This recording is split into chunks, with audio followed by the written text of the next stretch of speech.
We were able to land on the moon in 1969. We've built telescopes that are 500 meters in diameter in China. It's called FAST, that can look and send signals light years ahead. But yet, we don't have the technology that can detect tectonic plates moving in an opposite direction a couple of kilometers underneath our feet. And because we don't, 50,000 people die in an earthquake that affected Syria and Turkey. On today's episode, we want to dive into the event, have a look at how many people got hurt, the politics around the buildings that were destroyed, the economic aftershock, not only for Turkey and Syria, even South Africa, and what we can potentially do in the future to prevent something like this from happening. I hope you enjoyed this episode. This is a very emotional one, but it's one that we felt compelled that we had to create and share with you. Next to me, as always, Anna-Marie Meyer. Thank you. Welcome to the episode, and let's get into some of the facts.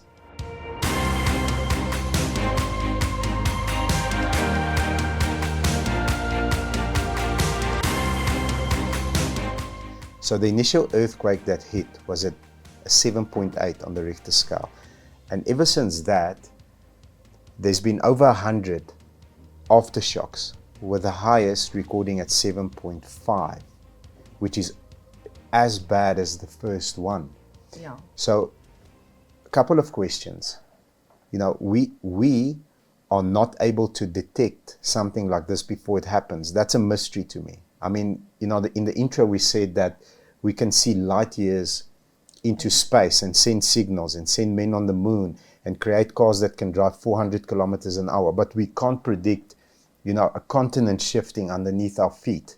Okay, are we perhaps neglecting something that is so crucially important to the health and wellness of the planet's occupants? Are we neglecting it? And, you know, if we're not, who has the technology and who has the actual research and the moral authority to say, as from today, you know, let's learn from all these lives lost.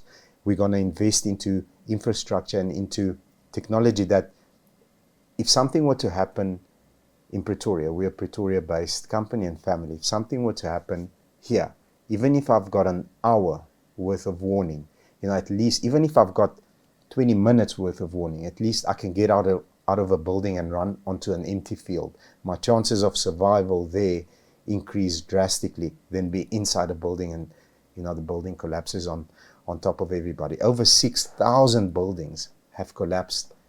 Over 6,000 have collapsed already. And I mean, the videos are, it's scary how, you know, how the whole ground is shaking like that. What's your take on it? It's been over 21 days now, because it started on the 6th of February, and it's been over 21 days now.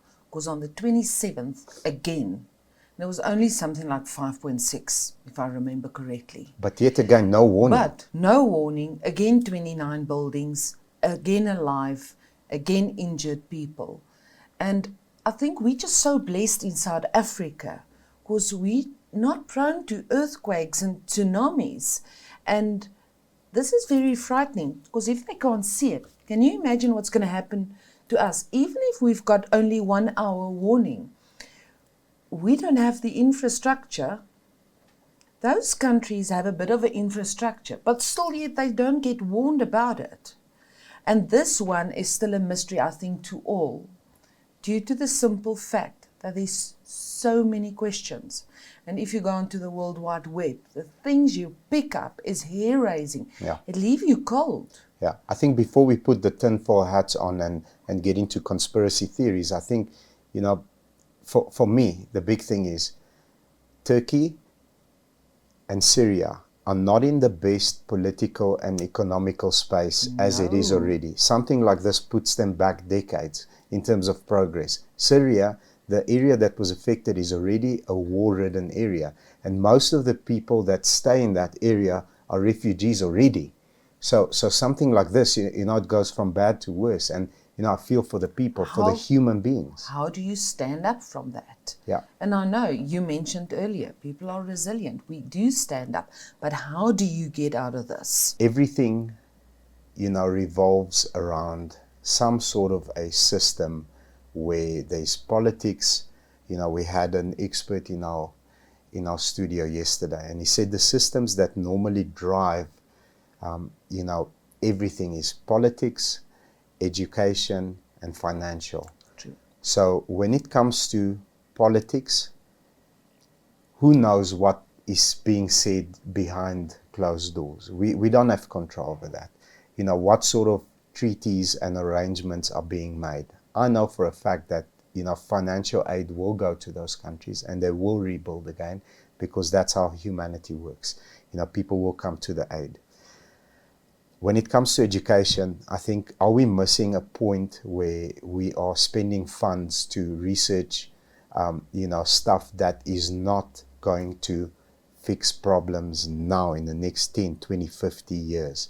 Like trying to communicate with people light years ahead, or UFOs or aliens. Are we allocating resources in the wrong direction? I agree with you. When it comes to education.